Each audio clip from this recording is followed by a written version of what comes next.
twist, twist, twist, put up. And look how cool that looks. Louder, screaming louder, my superpower. Gonna take you higher.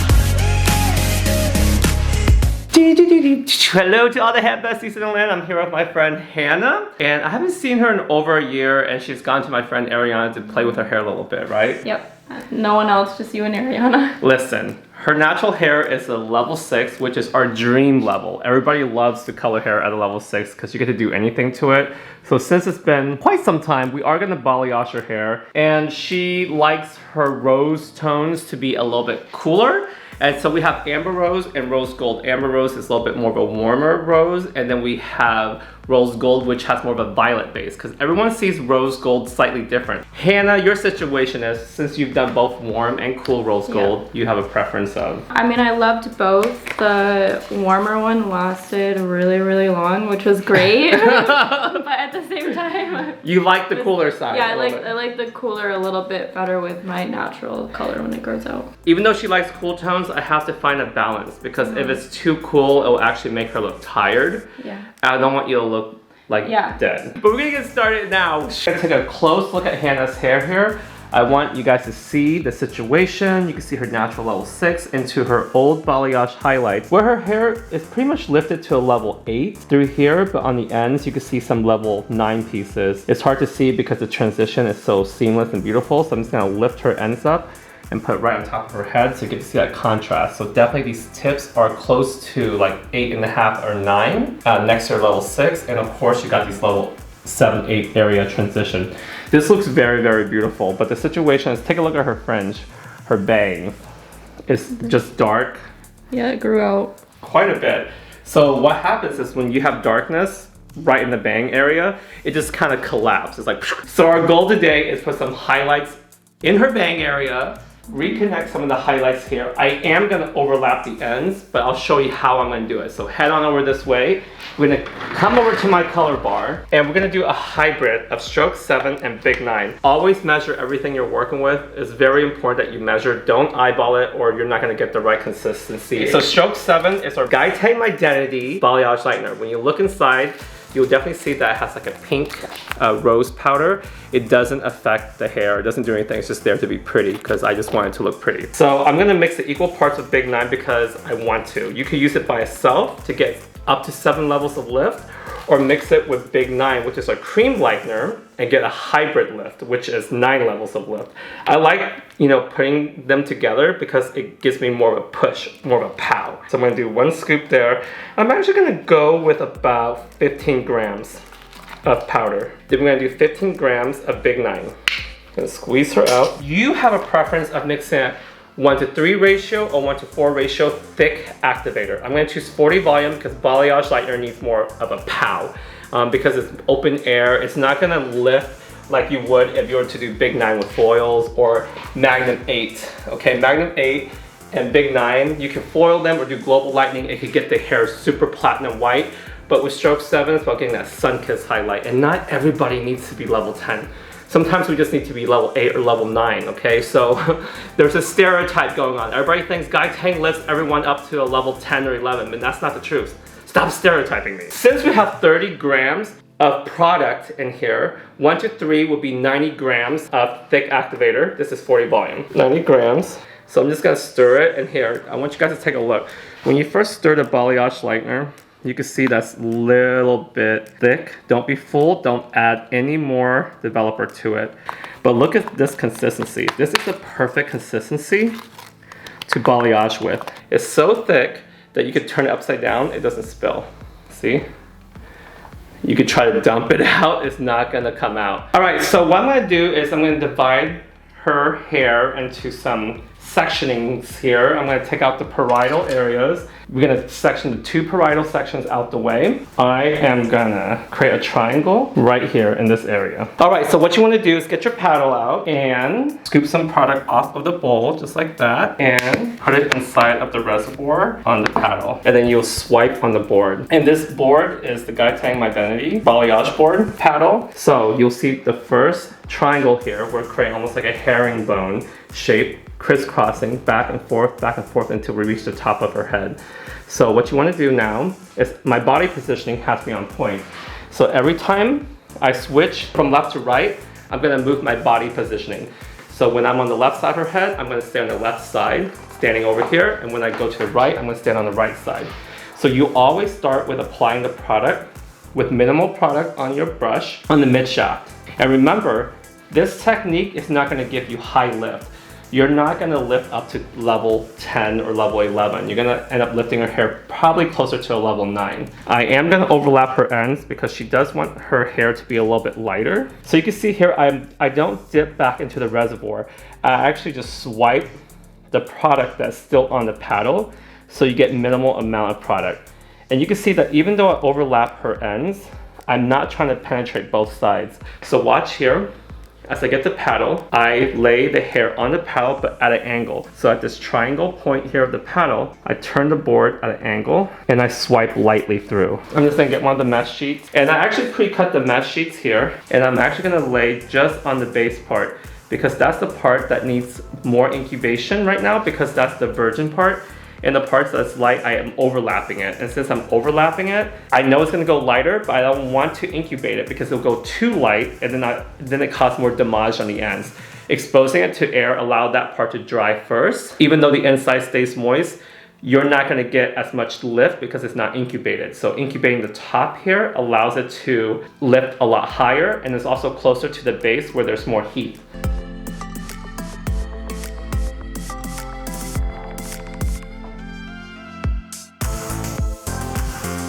You might want to crisscross over. So instead of starting at the middle, if you are gonna keep on working the herringbone up, so you can see it like that, the section is a lot wider. I love doing this method. I've been doing the diamonds in the sky forever. There's so many ways to balayage, guys. So I'm gonna repeat this until I start going into the horizontal diamonds. Okay, so I definitely want you guys to see this placement. It looks so clean, so beautiful. So I always feel like if you map out your section, the processing part of it looks more attractive and everything is more clean and neat, and also you know where you're going. And you can see as we move up to the crown, the section gets smaller. Watch how the product displays on the paddle. Look at the ends very carefully. You're letting the product sit on both sides of the hair panel, but not penetrating, and letting it sit. Somehow we're always talking about social media, and I think the reason why we always talk about it is because when I look at your Instagram account, your aesthetic is so pretty, so clean. You have a theme going on, which is really nice, and you do have a large following too. And so I know that, you know, every time you come on, we've always talked about like how companies and people treat you differently based off of your social media account. And more than ever, you guys, we're talking about mental health. But you have something to say about mental health. Tell us about it. I just think so many people have such a lack of mental awareness, and it really shows. Like, what you can really tell. And like, I've been working on my mental health so much the last 2 years, and I've grown so much, and it's amazing to see because my anxiety used to be just so bad. But just so many people don't have the mental awareness when they're in a situation to be like, hey, I was wrong, like I shouldn't have done that. And just like, no, like so many people are just so selfish and like to play victim in like situations and stuff, and don't like to see anything from another point of view, and like to just stay in their little closed bubble. Well, you know what it is too? So I was born in the 80s. This is before social media. We had to learn about etiquette. Yeah. We have to learn about how to interact with people and how to have mannerism. Yeah. We have to learn how to have manners and how to interact with people. But now people online, they'll just say whatever they want and think that there's no like repercussions or consequences. They'll just say, hey, would you say this to someone in real life? Yeah, no, You know? it really shows people's true colors. But even, I mean, I think it just kind of gives people a platform. I think those people have always been around. It just really gives them a platform. And like with manners, I think a lot of people have learned, like, you know, just it's like in their brain, like this is a manner, but they don't really understand why they should do it or like why they should apologize and stuff. They kind of just do it just because they were taught to do it, but not exactly like why. You know, it could be wrong. I'm glad you brought that up about apologizing. One thing I've discovered is that most people are too prideful to say I'm sorry. Yep, 100%. There's the people that I haven't talked to in a while just because they couldn't own up to the fact that they were wrong in a situation, and I'm the kind of person where if I'm even like a tiny bit wrong, I'll apologize, 'cause I'll own up to it. And there's so many people that won't even even if the full blame is on them, they have to play victim, they have to play it on you, make up some way that you were in the wrong. And I can't stand even, and the thing is, it's like I think mental awareness is more with like maturity too, because I know people who are in their 40s, 50s, 60s who are have so little like mental awareness, and their maturity is so low because they never took that time to work on their mental health. If you're not healthy mentally, it actually eats away at you. Oh, 100%, because you let your mind control you, like your thoughts control you completely, and that's like where I noticed it was starting to get bad, where it's like I couldn't even I felt like I couldn't control my mental space. Well, if you're not healthy mentally, you can't get out of bed. Yeah. You can't even function, you can't even work because you feel defeated. You can't be happy. You can't be happy. And when you're not happy, it makes you sick. Yep. And it eats away at you from the inside out, and all of a sudden you can't function anymore. And a lot of people start hurting themselves physically, even because of their mental health. And or that's they take it out on other people. So I know as humans, we all go through this here, Bessie. So I want to talk about this with you guys. Last year, I went through this I don't want to call it dark moment in my life, but I felt like, God, I was bored of myself. Mm-hmm. Okay, I think we've all gone through that. I felt like I've lost in a rut. A creativity rut. Right? Yeah. I felt like I lost my passion or something last year, and I felt really defeated, and it feels, I don't know, I feel like I just don't want to do anything. Mm-hmm. And I feel like we've all kind of gone down that route, so I feel like this is really like me talking to you guys one-on-one, and me and Hannah was just talking about this. Yeah. And I feel that how I got excited about doing hair and doing what I do again is I start doing things I normally don't do. I start buying new products, doing different things like new curling irons and new tools, experimenting. Then I became excited again. And I think that's the thing, is when you become comfortable in doing the same thing over and over and over and over again, you get bored of yourself. Mm-hmm. And then you get used to it and you don't want to change because you're comfortable. And that's another problem. And I think that's the thing, you have to step out of your comfort zone. Yeah, and that's how you find your passions and try new things and new experiences, and that's how you feel happy. Otherwise, you just get comfortable and feel like you're stuck. Wouldn't it be boring if you just do the same thing over and over again? Wouldn't it be boring if you just do what you're good at? I'd rather do what I'm bad at, so I get to be better at something I wasn't good at. Something to strive for. And I know a lot of people always say, I like you the way you used to be. But for me, I feel like if I stay the same me 10 years ago or 8 years ago, you'd be bored of me too. For sure. So I want you guys to take a look at how much the hair lifted. You can see the contrast of how light her hair got with the hybrid of stroke 7 and big 9. And look at that blend right at the rootage. So I'm just gonna lift up each panel so you get to see that blend. And then you can see through the front as well, the top of her head. Everything is seamless as I lift. So I'm just gonna lift up everything.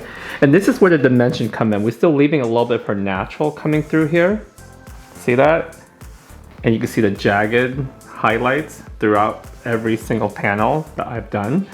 So this is what creates that dimension and separation and almost that retouch. Okay, flip. More, keep going. See that? It does not crack. It just springs back to where it was. I could grab all of the hair, twist, twist, twist, put up, and look how cool that looks.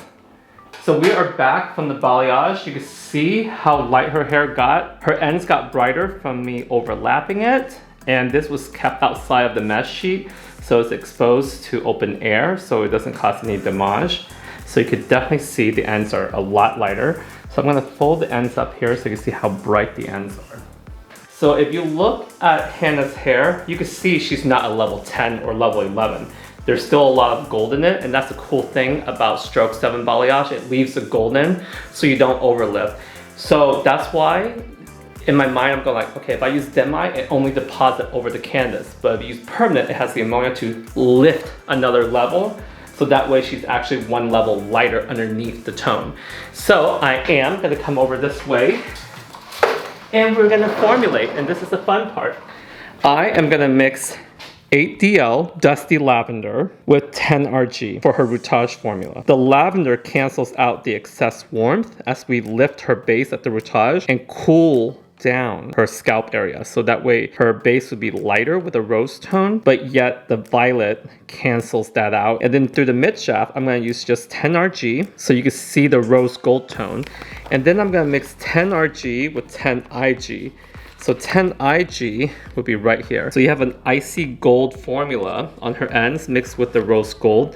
So you get the pink, but it's not too pink on the ends. So I'm gonna grab 10 RG, which is our permanent color, with 8 DL. I'm gonna mix them equal parts and put it on her rootage.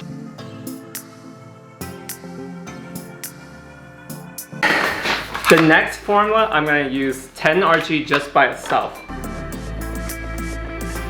One thing I love about using permanent and demi-permanent color for rose gold is oxidative dyes look more natural. I find that when you use like a direct dye, for say, for rose gold, it tends to look a little more artificial. So I want the tones to be softer, more wearable, and that's why I turn to oxidative dyes like permanent and demi for that look. But if you want it more pinker, you always have the option of doing direct dyes. You just have to know the difference because direct dyes are larger dye molecules and it sits on the surface of the hair. All right, so I'm gonna mix this equal parts with 10 volume. And the reason why I use 10 volume instead of 20 is because when you use lower volume developer, you get more dye deposits, so the tone is more richer. So I'm gonna apply the first formula on her rootage. So take a look at her level 6, and remember, just because she's a level 6 doesn't mean I have to use a 40 volume. I know in school they tell you, like, oh, if you're using a level 10, then you use 40 volume on a level 6. That's not the truth. All right, the level of the dye in the box doesn't indicate how many lifts you're gonna get. It just indicates how much dye load is in that box. So I'm still using Formula 1, and this time I'm dragging the rootage formula down to the mid shaft. And there's a reason why. So you get to see here that right when you first see the color oxidize, it's always gonna look really, really dark on the blonde parts, and it's gonna look scary to your eye.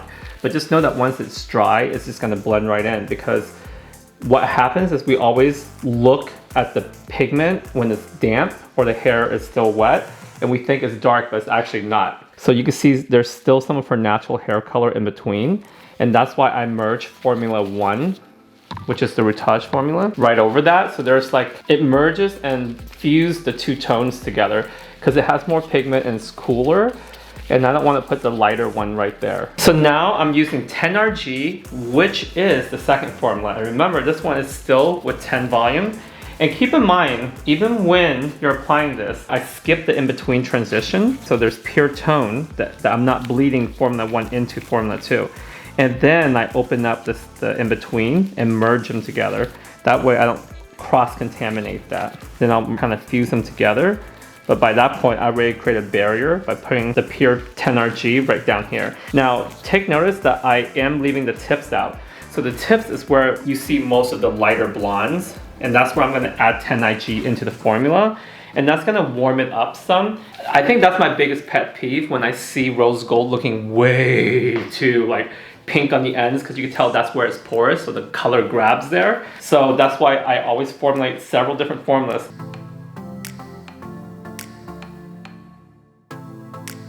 All right, guys, I want you to take a look here how I left all of the ends out.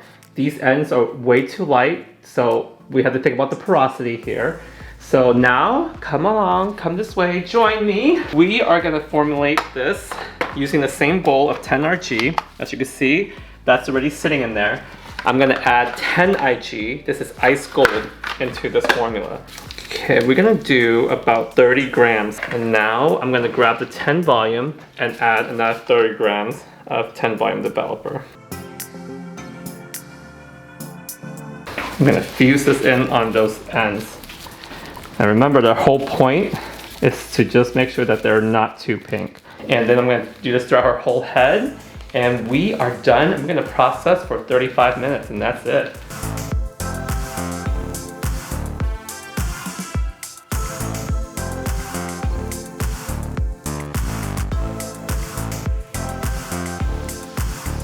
Ta-da! You guys, this is the final reveal of Hannah's hair color. Look how pretty it looks. Oh my gosh. Like, Hannah, I know you love it because this is like... Oh, I love it so much. I say this every time, but this is my favorite pink so far. Really? Look at her base color. We shifted it with the permanent Dusty Lavender and 10RG, so it lifted her base.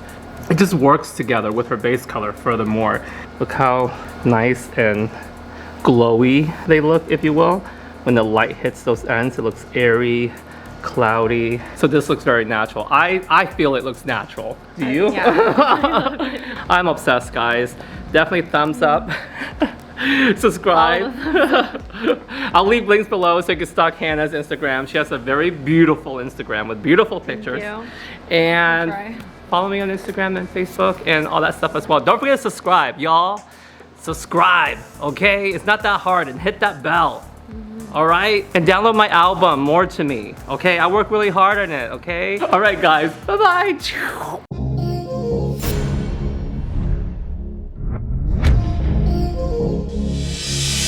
So don't compare me to the ones you've had before, 'cause I don't want that bullshit in my life no more. I gave you every piece of me, that's all I can do. Don't compare me.